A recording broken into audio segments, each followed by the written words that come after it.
अस्सलामुअलैकुम dear students, उम्मीद करता हूँ आप सब दोस्त खैरियत से होंगे, ठीक ठाक होंगे।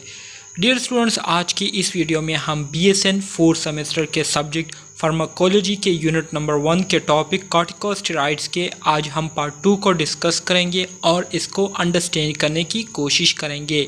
टॉपिक को स्टार्ट करने से पहले तमाम दोस्तों से गुजारिश है कि चैनल को सब्सक्राइब करें और बेल आइकन दबाएं ताकि नए वीडियोस की नोटिफिकेशन आप सब दोस्तों को टाइम पर मिल सके।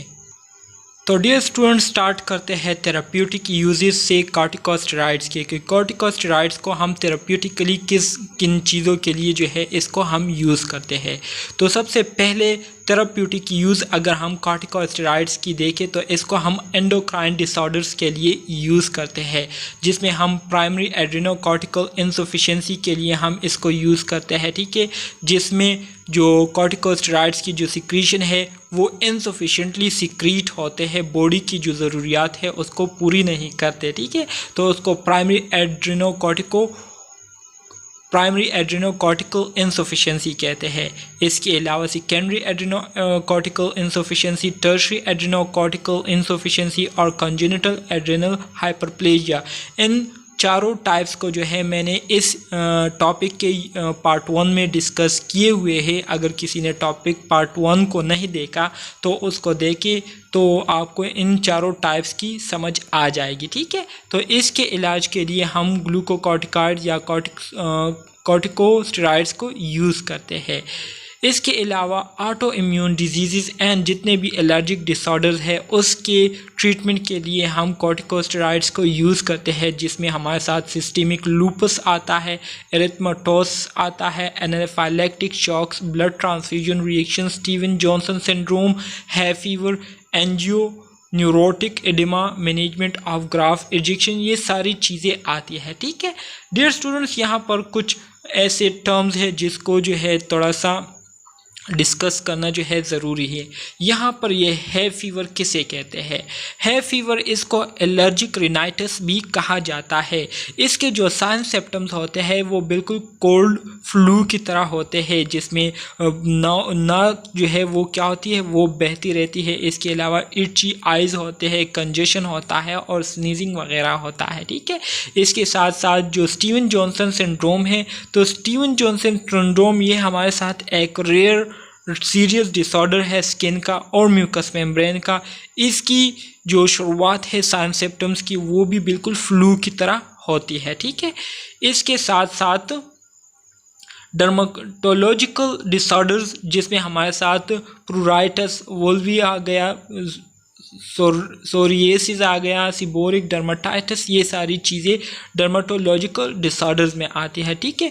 सिरोसिस किसे कहते हैं? सिरोसिस जो है ये हमारे साथ एक इम्यून मीडिएटेड डिजीज़ है that causes raised red scaly patches on the skins, जो कि हमारे स्किन पर जो है रेड कलर में स्केली पेचेस को क्या करती है, प्रोड्यूस करती है इस सिरोसिस डिसऑर्डर में। इसके अलावा ऑप्थेल्मिक डिसऑर्डर में आयराइटिस जो है काज होता है, जिसमें हमारे आइज़ का जो आयरस होता है वहाँ पर इन्फ्लेमेशन हो जाती है। इसके अलावा कॉर्नियल अल्सर जो है काज हो जाता है।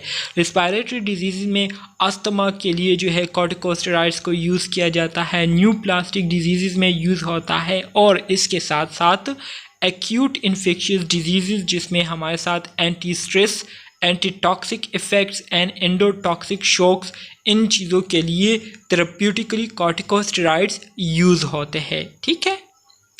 Diagnosis of Cushing syndrome, Cushing syndrome को डायग्नोस करने के लिए भी कॉर्टिकोस्टेरॉइड्स हम थेरेप्यूटिकली यूज़ करते हैं।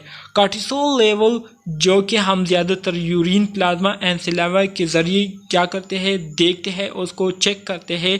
The dexamethasone suppression test are use to diagnose Cushing syndrome.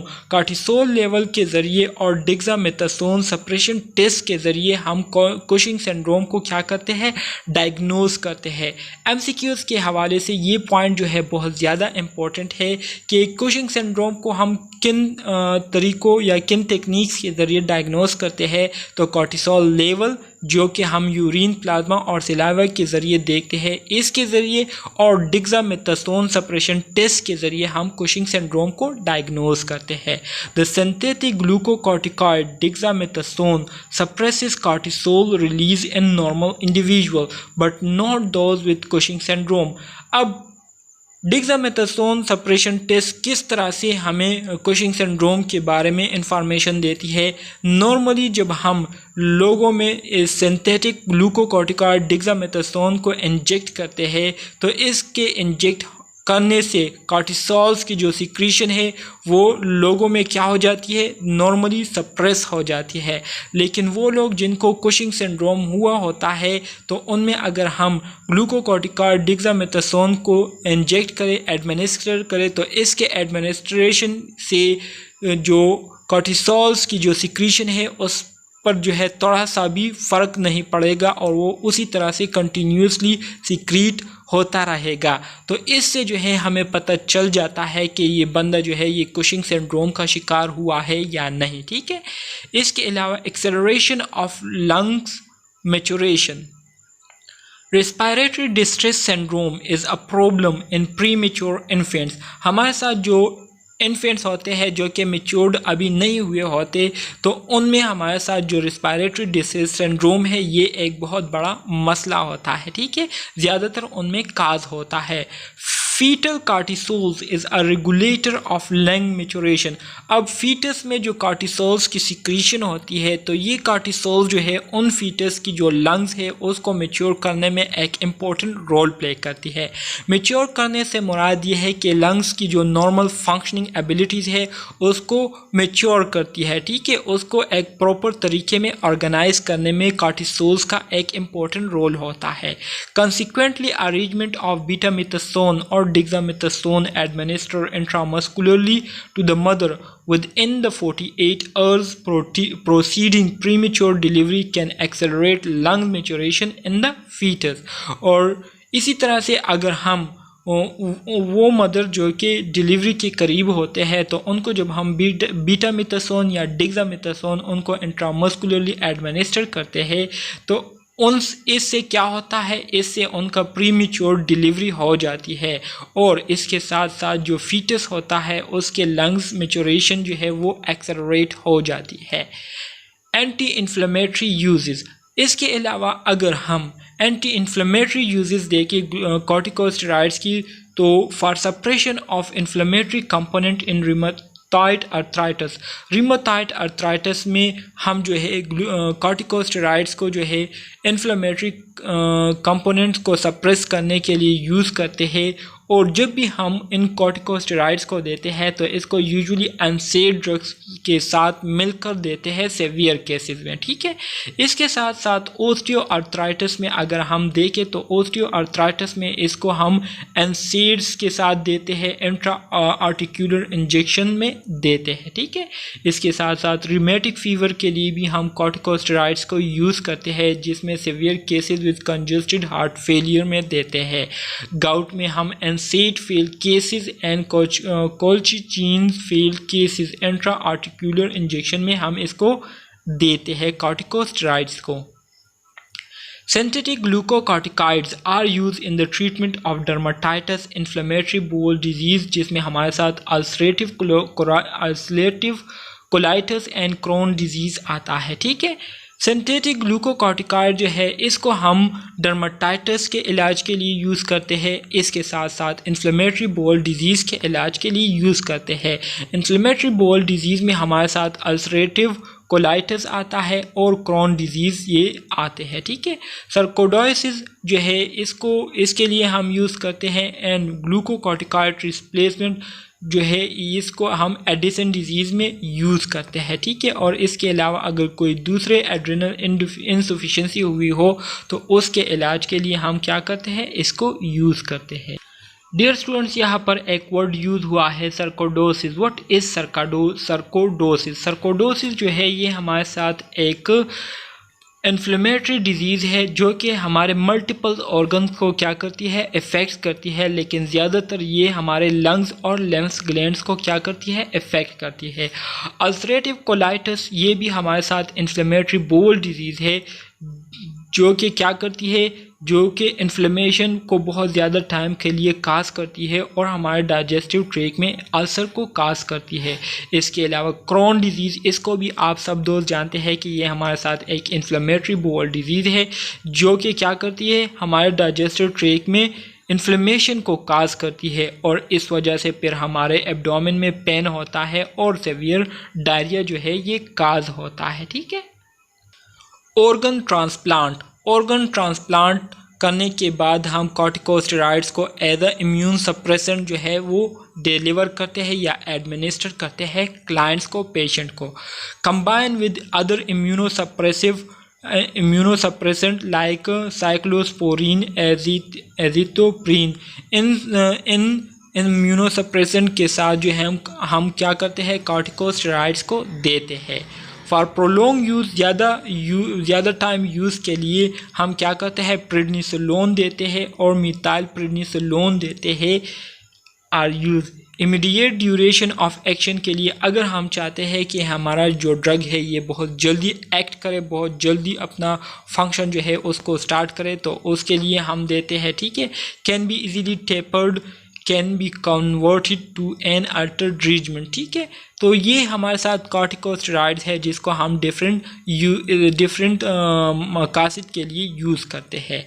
कंट्रा indication, अब वो कौन से हालात है जिसमें कॉर्टिकोस्टेरॉइड्स को देना जो है वो नहीं चाहिए और कॉर्टिकोस्टेरॉइड्स को देने से मना किया गया है। पेप्टिक अल्सर कंडीशन में जो है कॉर्टिकोस्टेरॉइड्स को नहीं देना चाहिए, हाइपरटेंशन कंडीशन में नहीं देना चाहिए, साइकोसिस के कंडीशन में नहीं देने चाहिए, इसके अलावा डायबिटीज़ मेलाइटिस की कंडीशन में नहीं देने चाहिए, ग्लूकोमा की कंडीशन में नहीं देने चाहिए और प्रेगनेंसी कंडीशन में नहीं देने चाहिए। ठीक है। अगर ऐसे कंडीशन में हम देंगे तो ये हमारे लिए और ज़्यादा कॉम्प्लिकेशन काज करेगी। अब कॉर्टिकोस्टेरॉइड्स के एडवर्स इफ़ेक्ट क्या है? इसके जो एडवर्स इफ़ेक्ट है वो हमारे साथ मंदरजा झेल है।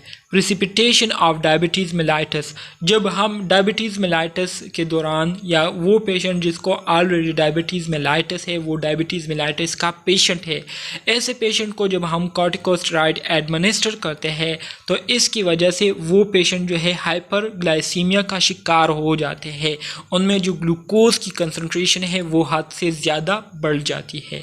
इसके साथ साथ increase susceptibility to infection, corticosteroid जो है इन्फेक्शन की जो ससेप्टिबिलिटी है या इन्फेक्शन काज होने के जो चांसेस है उसको बढ़ाती है। क्यों बढ़ाती है? क्योंकि कॉर्टिकोस्टेरॉइड जो है इम्यूनोसप्रेसेंट के तौर पर भी रोल प्ले करती है।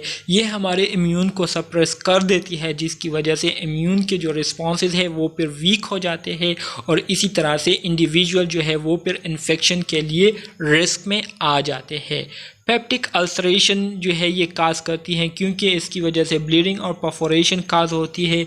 ओस्टियोपोरोसिस जो है ये काज करती है फ्लैट स्पॉन्जी बोन्स में। मायोप्टी से मुराद मसल्स में ये इन्फेक्शन को काज करती है जिसकी वजह से मसल्स जो है वो वीकनेस का शिकार हो जाती है। कैटरेक्ट जो है ये काज करती है पोस्टीरियर सबकैप्सूलर में। ठीक है। ग्लूकोमा जो है ये काज करती है प्रोलॉन्ग टॉपिकल थेरेपी की वजह से। ग्रोथ रिटार्डेशन बच्चों में ये काज करती है। इसके साथ साथ ये भूख को जो है बढ़ाती है और वेट को गेन करती है, बढ़ाती है। ठीक है। Deposit of fats in chest, face, upper back and stomach, water and salt retention leading to swelling and oedema. इसके अलावा हाई ब्लड प्रेशर ये काज करती है। कौन काज करती है? कॉर्टिकोस्टेरॉइड्स। डिसकंटिन्यूएशन, इसको हमें कब छोड़ना चाहिए? ड्यूरिंग मेडिकेशन या ट्रीटमेंट के दौरान जब हम इसको यूज़ कर रहे होते हैं तो हमारे पास एक ऐसा वक्त आता है जिसके बाद फिर हम मेडिसिन्स को छोड़ देते हैं।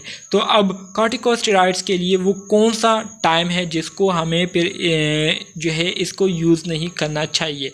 Sudden discontinuation of these drugs can be a serious problem if the patient has suppression of the hypothalamus axis. ठीक है। Hypothalamus pituitary axis. अगर कोई पेशेंट जो है वो हाइपोथैलेमस पिट्यूटरी एक्सिस का शिकार हुआ है, ठीक है, मतलब उनका जो हाइपोथैलेमस और पिट्यूटरी एंटीरियर पिट्यूटरी लोब का जो कनेक्शन है वो एबनॉर्मल है, और ऐसे कंडीशन में एक पेशेंट जो है वो अचानक अपने कॉर्टिकोस्टेरॉइड्स को लेना छोड़ दे, तो इसकी वजह से उनको बहुत ज़्यादा सीरियस प्रॉब्लम्स फेस करने पड़ सकते हैं। इन दिस केस ऐसे हालात में abrupt removal of corticosteroid cause acute adrenal insufficiency that can be fatal. तो ऐसे हालात में अगर कोई बंदा अचानक ही कॉर्टिकोस्टेरॉइड्स को लेना छोड़ दे तो इसकी वजह से उनमें बहुत ज़्यादा एड्रिनल इनसफिशिएंसी आ सकती है, मतलब कॉर्टिसोल हार्मोन्स की जो लेवल है उसमें बहुत ज़्यादा कमी आ सकती है। इसके अलावा एल्डोस्टेरोन हार्मोन्स के लेवल में बहुत ज़्यादा कमी आ सकती है, और ये इनके लिए बहुत ज़्यादा ख़तरनाक हो सकता है। This risk coupled with the possibility that withdrawal might cause an exacerbation of the disease means that the dose must be tapered slowly according to individual tolerance.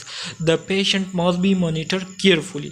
तो इसलिए कहते हैं कि अगर हम चाहते हैं कि हम इन बताए हुए रिस्क से बचें, तो जब भी हम कॉर्टिकोस्टेरॉइड्स को छोड़ना चाहे तो इसको छोड़ने के लिए हमें जो है ऐसा करना चाहिए कि हमें अपने जो डोजेज है उसको आहिस्ता आहिस्ता कम करना चाहिए।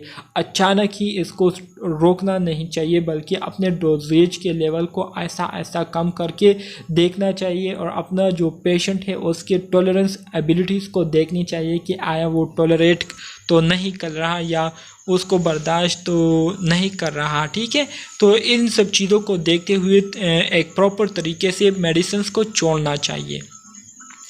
Tempering of the dose of steroids, side effects are minimise by taking the lowest dose possible. अब जितने भी साइड इफ़ेक्ट्स हैं तो इसको हम कम से कम कर सकते हैं। कैसे कर सकते हैं? अगर हम स्टेरॉइड्स की जो डोज है, ठीक है, जो अमाउंट हम लेते हैं उसको हम आहिस्ता आहिस्ता जब कम करते हैं, ठीक है, तो इससे जो साइड इफ़ेक्ट है वो कम हो जाते हैं। It is important to avoid self-regulation of the dosage either by adding more or stopping the drug without a schedule। और इसलिए बहुत ज़्यादा ज़रूरी है कि हम ऐसे कामों से गुरेज करें जिसमें हम बग़ैर सोचे समझे अपने डोज को जो है कम करते हैं या जो है उसके साथ मज़ीद ऐड करते हैं, ठीक है। तो ऐसी चीज़ों से हमें गुरेज करना चाहिए, ऐसे काम बिल्कुल नहीं करने चाहिए। Steroid must be gradually reduced to permit the adrenal glands to resume the natural cortisol production। अब हमें जो ये बात कही गई है कि जब भी हम स्टेरॉइड्स को छोड़ना चाहें तो उसको एकदम से ना छोड़ें, बल्कि उसके डोजेज को आहिस्ता आहिस्ता से थोड़ा थोड़ा कम करके लिया करें और आखिर में फिर उसको छोड़े। तो इस तरह से करने के लिए इसलिए बताया गया है ताकि जो हमारा एड्रेनल ग्लैंड है उसको टाइम मिले अपने काम को दोबारा बहाल करने के लिए और अपनी कॉर्टिसोल प्रोडक्शन को दोबारा नॉर्मल लेवल पर लाने के लिए। Eliminating doses too quickly can result in adrenal crisis. कहते हैं कि अगर हम जो कॉर्टिसोल या स्टेरॉइड्स के जो डोजेस लेते हैं इसको हम बहुत जल्दी छोड़ें तो इससे हमारा जो एड्रेनल ग्लैंड है वो मुश्किलात का शिकार हो सकता है। Another possible complication to coming of steroid is withdrawal syndrome.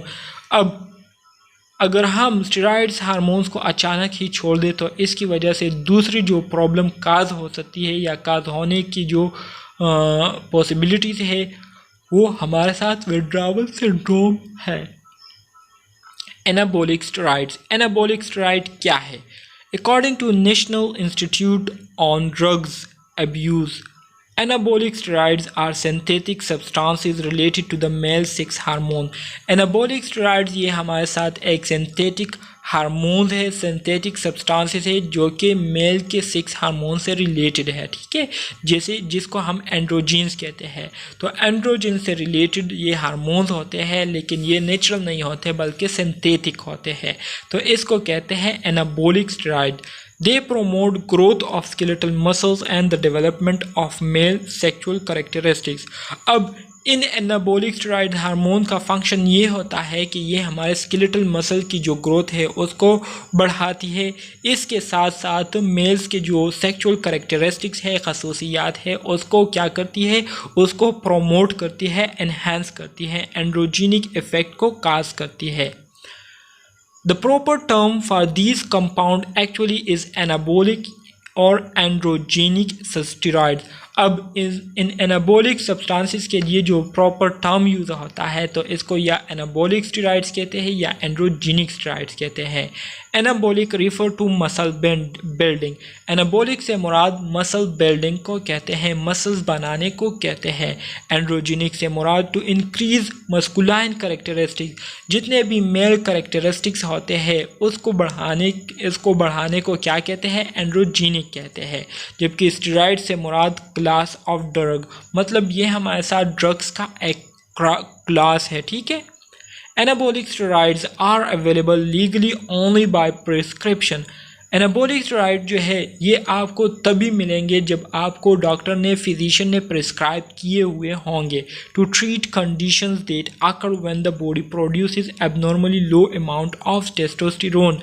और ये आपको तभी रिकमेंड करेंगे डॉक्टर जब आपकी बॉडी जो है वो अपने नॉर्मल लेवल में टेस्टोस्टेरोन को प्रोड्यूस करना छोड़ दे।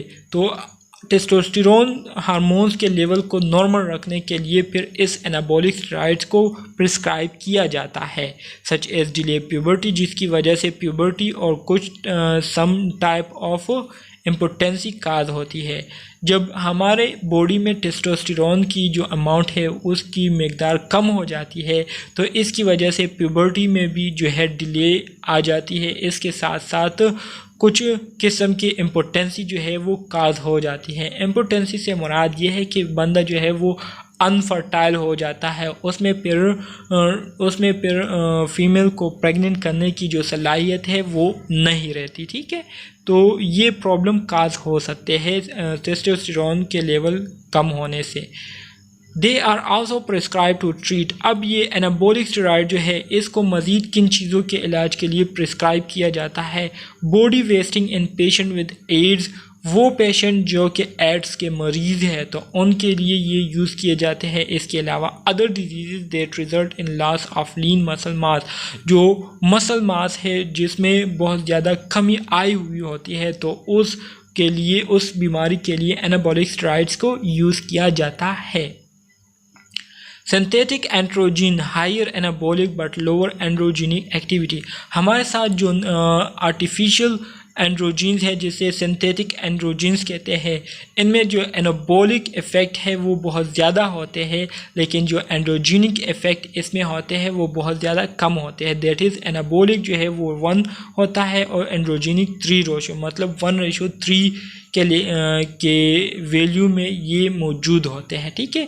डिक्रीज वायरलाइजिंग इफेक्ट को ये डिक्रीज करती है। Example are ननरोलोन प्रोपिनेट्स।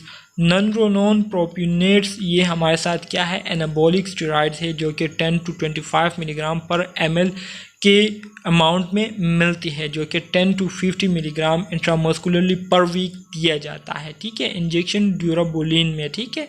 इसके अलावा ननरोलोन डिकोनेट्स ये 25 to 100 मिलीग्राम पर ml जो है ये क्या होते हैं, अवेलेबल होते हैं, जो कि 25 to 100 मिलीग्राम पर वीक दिए जाते हैं इंजेक्शन डिकेड्रोलोबुलिन के फॉर्म में, ठीक है।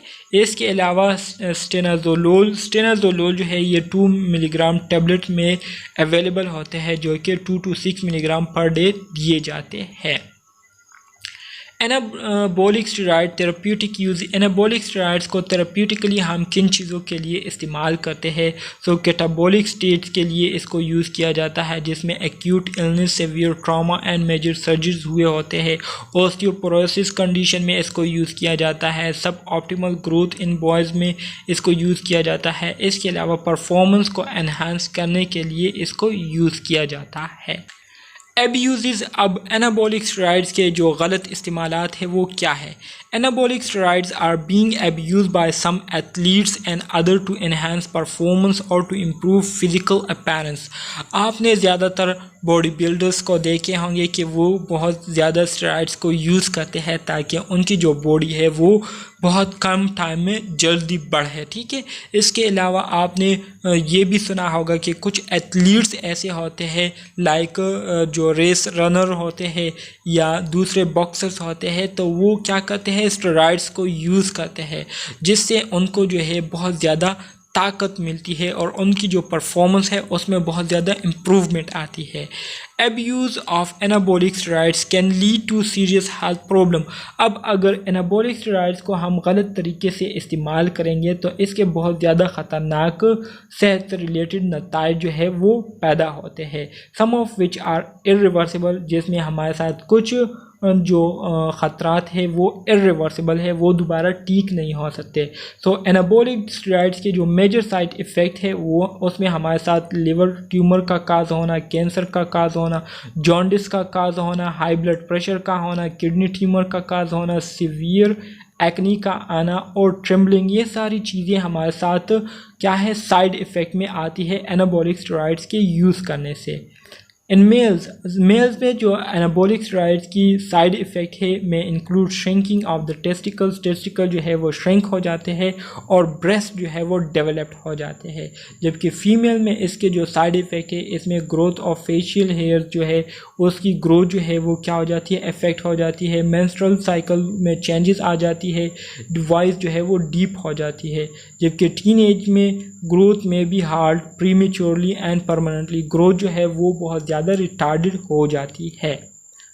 एंड्रोजन एड्रोजन के एडवर्स इफेक्ट क्या है, वायरलाइजेशन एंड मस्कुलाइनाइजेशन। अगर फीमेल जो है ये एंड्रोजन्स को बहुत ज़्यादा यूज़ करे तो इससे ये होगा कि उनमें मस्कुलाइजेशन कैरेक्टरिस्टिक जो है वो नुमाया होंगी में occur in women receiving relatively high doses for prolong period such as for oestrogen dependent mammary carcinoma. Cholestatic jaundice cause करती है, प्रीएपिज्म काज करती है जिसमें क्या होती है, सस्टेन एरेक्शन, ओलिगोस्पर्मिया और स्पर्म की जो कंसंट्रेशन है वो बहुत ज़्यादा कम हो जाती है। एडिमा जो है ये काज होता है by promotion of salt in water retention, acne जो है आ जाती है और हेपेटिक कार्सिनोमा जो है ये काज हो जाता है, हेपेटिक कार्सिनोमा। इसके अलावा गायनिकोमस्टेजिया जो है ये काज हो जाती है फीमेल्स में। तो डियर स्टूडेंट्स ये था हमारे साथ BSN 4 सेमेस्टर के सब्जेक्ट फार्माकोलॉजी के यूनिट नंबर 1 के टॉपिक कॉर्टिकोस्टेरॉइड जो कि मैंने आप दोस्तों के साथ शेयर किया। उम्मीद करता हूँ आपको इसकी समझ आ गई होगी।